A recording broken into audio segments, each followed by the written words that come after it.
लाख लाडक्या बहिणींचे अर्ज बाद होणार, सरकारचे किती पैसे वाचणार? लाडकी बहीण योजनेत महिलांच्या अर्जांची तपासणी सुरू झाली आहे. आतापर्यंत 9 लाख महिलांचे अर्ज बाद करण्यात आले आहे. 50 लाख महिलांचे अर्ज बाद करणार असल्याचे सांगितले जात आहे. लाडकी बहीण योजनेत 50 लाख महिलांचे अर्ज बाद करणार असल्याचे सांगितले जात आहे.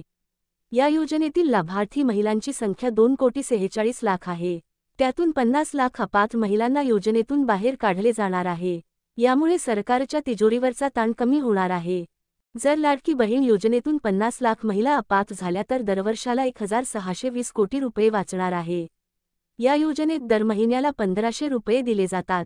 दर महिन्याला सरासरी 3,700 कोटी रुपयांचा हप्ता वितरित केला जात आहे.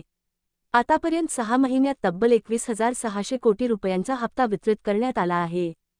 लाडकी बहीण योजनेमुळे राज्यातील इतर योजनांवर ताण पडत आहे.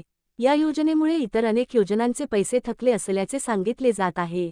त्यामुळे लाडकी बहीण योजनेचा सरकारच्या तिजोरीवर ताण पडत असल्याचे दिसत आहे. लाडकी बहीण योजनेतून 50 लाख महिला अपात्र होणार. लाडकी बहीण योजनेत सध्या लाभार्थी महिलांच्या अर्जांची पडताळणी करण्यात येत आहे. ही पडताळणी 5 टप्प्यांमध्ये होणार आहे. यामध्ये महिलांची वयोमर्यादा, इन्कम टॅक्स भरत असलेल्या महिला, चारचाकी वाहन असलेल्या महिलांची तपासणी केली जात आहे. जानेवारी महिन्यात 5 लाख महिलांचे अर्ज बाद केले आहेत, तर फेब्रुवारी महिन्यात 4 लाख महिलांचे अर्ज बाद झाले आहे.